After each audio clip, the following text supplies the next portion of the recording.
Because that's too red. You're too red. Mix it with burnt sienna. It's that tone there, see that? Yeah, okay. John Olsen is one of the great survivors of Australian art. He's in the top of the pantheon of our greatest painters. There's no question about that. The thing is that it's an overview of the landscape as though we're flying over the top of it, and this dark thing here is a road. Yeah, art is a river that's run through our family and definitely sort of fed us and looked after us. It runs in our veins. It's something like writing the landscape. I'm an artist, as a dog is a dog. I didn't choose my profession. It chose me. My next guest tonight has risen to become one of Australia's leading painters. He painted the 70-foot-long mural in the Sydney Opera House. Ladies and gentlemen, John Olsen. Everything in his life was at the convenience of his genius, for his genius to be protected, and he was ruthless about that. And he would walk away from a relationship if it meant to preserve better his genius. Parents can cast a shadow of great light. It's kind of a paradox in a way. Even though he casts great light, for me it became a shadow, that I would never be as interesting as him. Lisa, this Lovely to have you. Welcome. Thank you. Lisa, have you met Tim as well? Hi, Tim, Lisa. Yeah, nice to see you. Good to see you. Awesome. We're so excited to have you. My story is really about any of us who can turn our parents into demigods and then judge yourself against those people and feel it's too unsurmountable. This is the biggest job I've done since the Opera House. I saw how Dad was loved so much. I wanted to be loved as much as him. What I found was where I ultimately found my happiness, is when I gave up all those ideas of having to compare myself to him.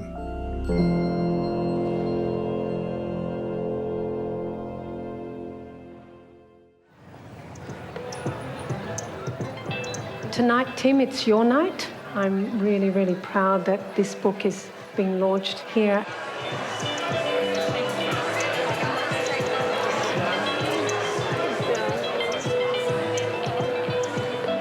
For 6 years, I wore this albatross around my neck of trying to tell my story the best way I could. And it was a struggle. I'm delighted to welcome you all here to the launch of Tim Olsen's wonderful memoir. It's an insight into the complexities of a father and son relationship. It's an insight into one of Australia's most extraordinary families. And I was barking up the wrong tree for so many years. I was looking for external gratification. Art dealer Tim Olsen operates two of Australia's most successful art galleries, and this is Tim and wife Dominic's delightful living room. As you can see, the walls of their home are graced with some truly astounding works, many by Tim's dad, the legendary John Olsen. The greatest artworks in this house. Aren't they gorgeous? I had everything that looked great from the outside. I did have a wonderful wife. I did have a beautiful child. I did have a wonderful business, but I couldn't see it. I was basically powerless over, alcohol and drugs and lots of things. Hey, senores, hey. Here we go, kid. I was extremely obese. I was pickled. Oh, wait a... Look at that. I think in many ways Tim medicated himself and that sorrow and that pain through alcohol. I think the pain probably goes back to how he put so much emphasis on the greatness of his father and made his father big. And I think, as a consequence, perhaps he made himself small. Would you get another champagne for me, dear? Because I'm feeling the strain of all this cooking. I never had any notion of how crucially he felt that he was under my shadow. Cheers. Cheers, Stevie. Timmy, have you got a drink? Oh, cheers. How does one become a man whilst having a father who casts a great shadow? With every addiction, there's underlying trauma. But I don't blame my father for my trauma. My father was never given a handbook on how to be a father. because his own father didn't have one either. John grew up in a house in Newcastle in 1928. There were no books, no music. It was an uncultured childhood. Dad had a tough childhood at times with a father who was absent, who also suffered terribly from the war and fell into alcoholism. I began as an artist at age 4, and my mother complaining about me scribbling in her cooking books. I remember him telling me stories about when he was at school and all he could think about was drawing. From the beginning, it was a calling. And his puberty and skyrocketing testosterone, he became known as being the best drawer of women's breasts.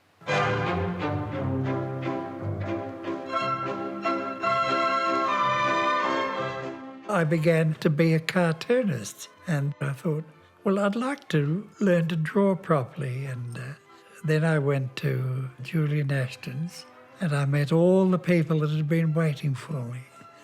It was just a marvellous thing. The nude I was particularly outstanding at. He met very intelligent, smart people, savvy people, and it lit a fire in him. And he knew that this was what he was going to become. He was going to become an artist. I am probably the oldest friend of John Olsen, living, that is to say. There was a pub in Sydney called the Assembly, the habitual watering place for the arty crowd. And when a real artist appeared in the saloon bar of the Assembly in 1956, there was a bit of a stir. Generally, I must say, of envy, because we Australians have very ambivalent feelings about successful people we know. And John Olsen emerged as a person who threatened to become very successful indeed. My father was married to Mary Flower and they had a daughter, my sister Jane. She was born in the 1950s. John got a private scholarship in 1957 and he finished up in Spain. John's first marriage to Mary didn't last his scholarship. That marriage dissolved. When you go abroad, that you think more sort of poignantly about where you come from. Now, Olsen had come back to give us the Word, and this one was the Word made flesh. One of John's great masterpieces, painted not long after he returned from Europe, was the Spanish Encounter, which is in the Art Gallery of New South Wales.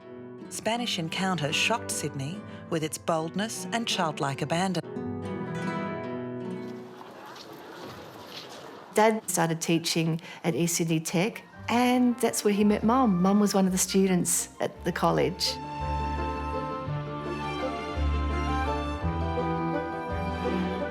My mother just was absolutely smitten by his style and his mind, his verbal capacity, his understanding of art. He was international, he was worldly. I let lines and colours move around and splotch and dab. He was a maverick, a debonair maverick. I want my paintings to have lots of things in them. I don't care if they've got any sort of logical relationship to each other. Mum was legless. She just fell so deeply in love with this man who was, you know, perpetually fascinating.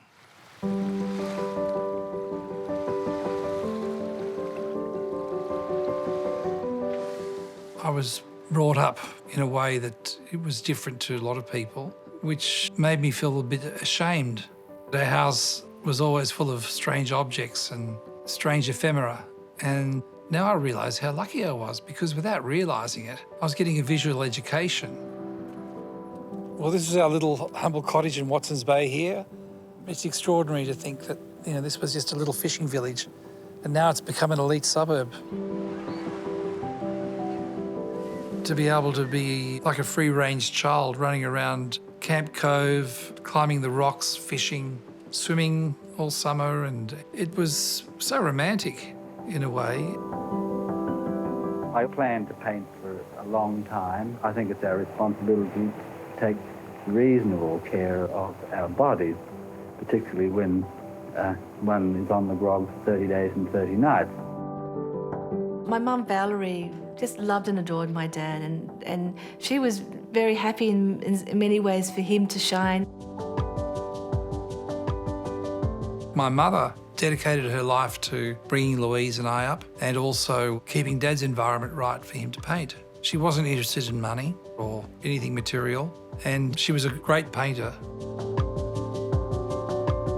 To see your father so happy and excited in the studio, and my mum too, to see the joy and sensitivity that was going on in her studio was so inspiring and so intoxicating. I was quite a shy, quiet little girl, but I really observed. My eyes were open. It was always interesting and always full of life and passion. The house was a place of art, conversations, and so they were brought up in this atmosphere in which that art counted. It was alive. He is known as a landscape painter, but you know, the landscape is everywhere. It can be on a table, it can be in a vase, it can be in a face. Everything is a landscape in so many ways. Probably the greatest help to Clifton Pugh in his search for himself was the arrival of a leading Sydney painter, John Olsen. How's it going there, Nettie? John and his family moved to Dunmoochen in Melbourne to an artist commune that was run by his friend Clifton Pugh. It's absolutely crazy in Sydney at the present moment. And I found that the pressures were just too much for me to work. We really did follow his creative journey, which was great in so many ways. We loved being on that journey, but there were sacrifices around us as a family, and he could be quite ruthless about it and say, come on, pack the bags, let's go. With their children, Louise and Timothy, John and Valerie Olsen lived in the bush setting for 2 years. We lived in a little mud brick house with no electricity and no bathroom because he needed to be in that landscape. And I think they had a fruitful period for him, working with artists, painting and drawing in the bush. Dunmoochen was also, a hippie place. There was a lot of free association going on in the sexual love stakes, so I don't know. All I can say is I wish I was there. It was a lovely painter's life. I mean, there you are in the dried summer grass, and it was truly Australian. There was a lot of nudity, mad, wild parties on the weekend. It was totally pre-Raphaelite living, I lost my innocence in Dunmoochen. I think success in anything is dangerous. It brings with it all kinds of responsibilities, moral responsibilities, to curb the elephantism of the ego.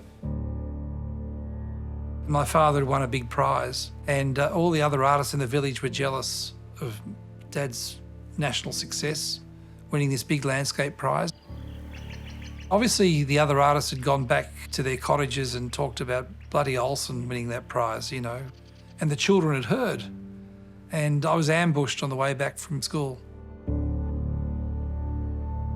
I was held down, and one by one they urinated on me, on my face, and I could still taste the ammonia in my mouth from memory. And from that point onwards, I think it's where I lost my faith in friendships, and I felt as though I was almost being punished because of my father. After Dunmoochen, we moved back to Sydney, back to Watson's Bay. A walk along the beach at Watson's Bay on Sydney Harbour for one of Australia's top painters. He's just received a major commission, the biggest challenge of his career. All of that has to be rubbed out. When John was about 44 years old, he was given probably the most important commission of his life to paint murals for the newly created Opera House. You can hear nearly every ship in the harbour. All are joining in for this tremendous launching ceremony here. John Olsen no doubt will explain to the Queen that he chose as the theme for the mural the late Kenneth Slessor's poem, 5 Bells, which is a lament for a friend drowned in Sydney Harbour. Once the Opera House mural happened, all of a sudden there was more attention and more awareness around my dad and his work and the family. Is it a matter of pride to you that 14 million people have seen this mural? Oh, of course it is, and in all modesty, it's the best mural ever done in Australia.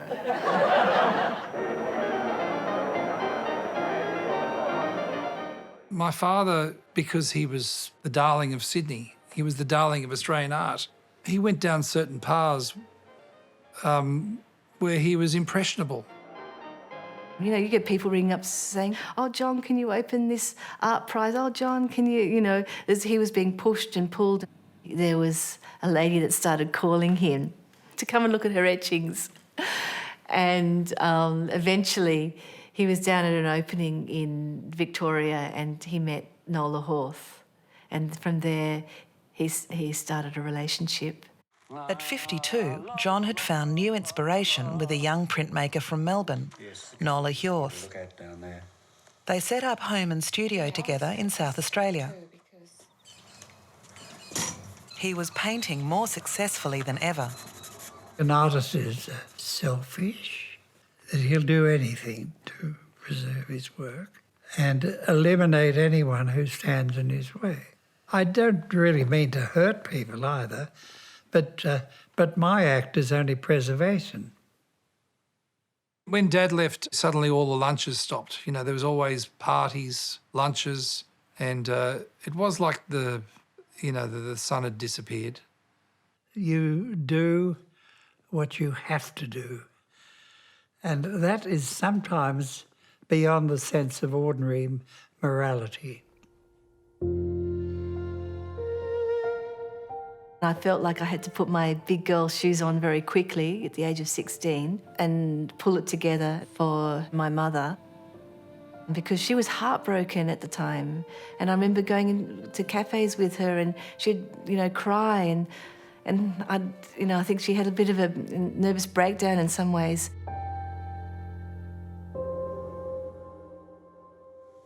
Some like Picasso's blue appearing best. He went to Clarendon in South Australia, a beautiful village in the Adelaide Hills, and there he painted some of his most beautiful lyrical paintings. Golden Summer Clarendon and an autumn picture of Clarendon. And he had a very, very good period for his work. Health, love, and enough, and money, and enough time to enjoy all of it. Yeah. I think Louise dealt with it better than Tim dealt with it. It hit his core, that sense of suddenly not being that number one or not being thought of. Pretty difficult when we're having dinner at Kinsella's and Tony Bilson comes out and says, oh, I'm just back from Adelaide at your dad's wedding. And Tim and Louise just look at each other and he just married Nola in Adelaide. We had long periods of very little communication at that time, and Dad had sort of started up a new life with a new family. Nola wasn't welcoming, but Dad would still communicate with us. And then we went over and visited. He just wasn't as readily available as he was before. And I have this feeling that I think you need to be a little thicker there, darling. I think my father had to put his art first. Some may say, oh, you know, to be a great artist, you have to be a selfish bastard. Dad wasn't selfish. He had to do what he had to do. The seasons of spring, summer and autumn were painted in this studio. The years passed, but winter remained unresolved. Everything was going very well until it didn't go well. Because the marriage then broke down, it meant another exit.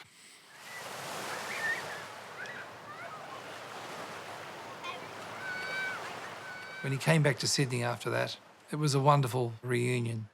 The sun had come back, the sun had risen again.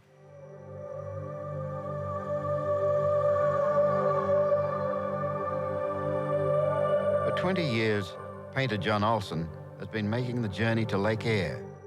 His method of drawing over the years became more and more natural, like a language, like speaking. It just flowed out of him. He's the painter of our continent. He's traversed it. He's been to the Pilbara, he's been to Northern Australia, been to Western Australia.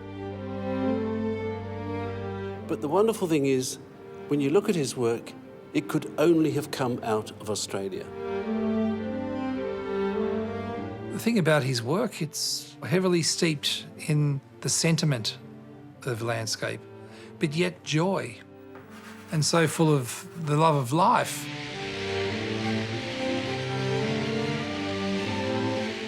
Really gobsmacked with the sheer scale of it. And one can look to the horizon and the lake is still going. I mean, wow. Oh my God, there's something really wonderful coming up. John is such a big spirit, a big personality, and I think Tim idolised him so much and made him so big that perhaps he felt like he could never measure up to that. I went to art school, but I wanted to find a place in the art world. I was a good painter, good printmaker, I could draw, but I was put off once when my father said, you know, you've either got to be bloody good or forget it. And that kind of resonated. And so the idea of being a painter and always being compared to him terrified me. How is it possible to measure up against the greatest living artist that Australia has? But it was fortuitous in a way that he stopped being an artist.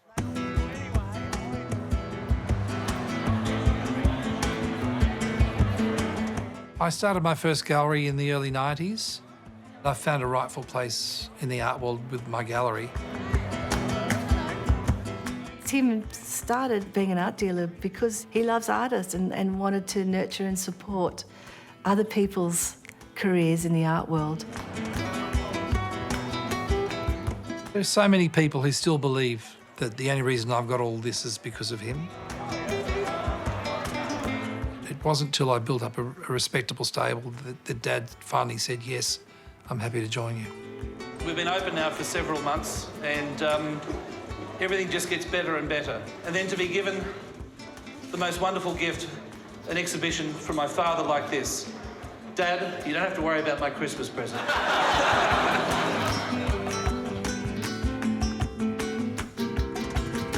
Good morning, everybody. Good morning.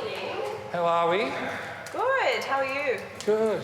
Quite a few people through the gallery this morning and I've got lots of inquiries. Tim adores painting and loves painting and truly does get painting in a way. So I think if we just hang these three together, put this one in the middle, they've all got a lovely relationship to the landscape, and that one in particular, you know, from memories of Spain. I've been very lucky since 2002 that I've been able to have Tim representing me in Australia as my dealer, and it's been a wonderful journey where we've both watched each other grow. You know, he's not trying to be slick or over-sophisticated in his mark making, and as a result, they are sophisticated. Tim is someone who's prepared to spend the time to look at the work and to understand what that work's for and what that journey's about. Ignited so many careers and also sustained careers.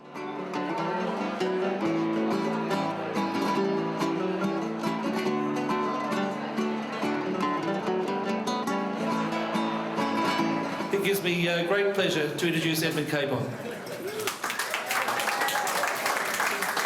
It was John who said, I think, you know, abstract expressionism all looks like alcohol to me.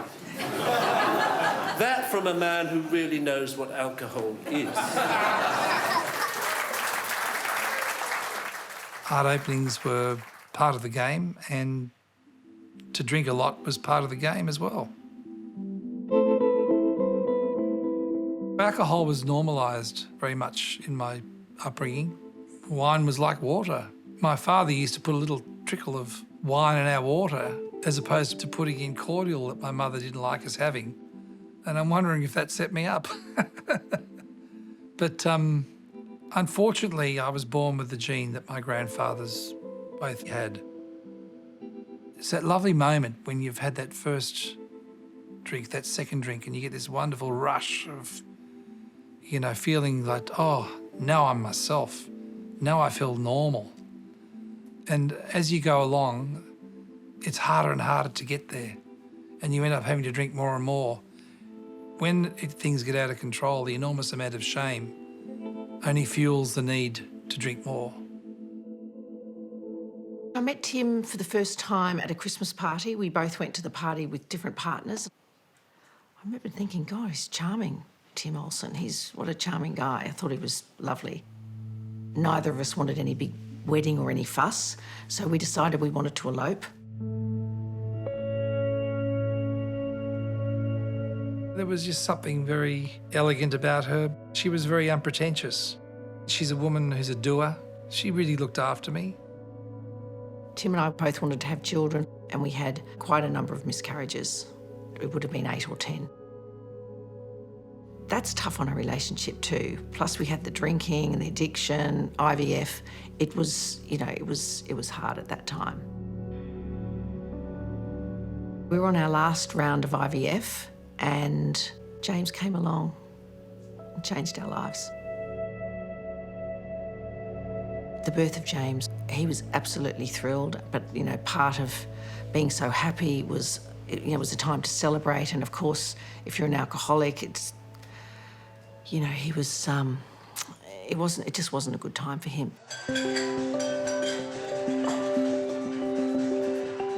I'd wake up sober. I would look at my watch and I'd know what time a certain pub would open. And I'd put James in his baby seat. I'd wind down the window. I'd go and buy him a packet of chips and I'd nick a schooner quickly and whilst watching his little head in the car. You know, I'm just so ashamed of that. You know, that was really... I didn't endanger him to that extent, but that's a terrible way to behave. The intensity of it is astounding, that you will just destroy everything for this love of this drink. Your marriage, your family, your business, everything. Forget it all. I just need another drink. It was Christmas morning. Tim had been drinking all night and James was about 3 or 4 and he was opening his toys in the morning. And I didn't make it to bed and woke up in the living room. There was my little boy shaking me awake, saying, "Daddy, all I want you to do is help me open my presents." That was my abyss. That was my rock bottom. That was the point by which it's so goddamn selfish to live like that, and how pathetic. Really, my rock bottom was my treasure. I love that saying by Joseph Campbell that, you know, in looking for our treasure in life, often we find ourselves in the abyss. Where we stumble, there lies our treasure.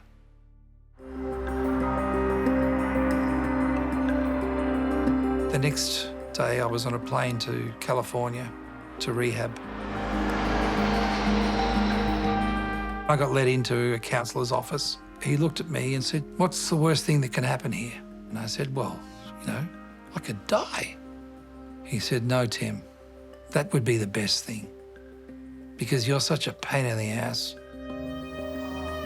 Louise was aware that she was famous vicariously because of her father, but she needed to do it on her own terms. One small batch. In the design and fashion world, no one knew me or knew my family so much. So for me, it was kind of quite liberating. Oh, yes. John met Catherine and they finished up marrying, and so that was his 4th marriage. We would have loved to have had a loving relationship with Catherine, but it just wasn't to be.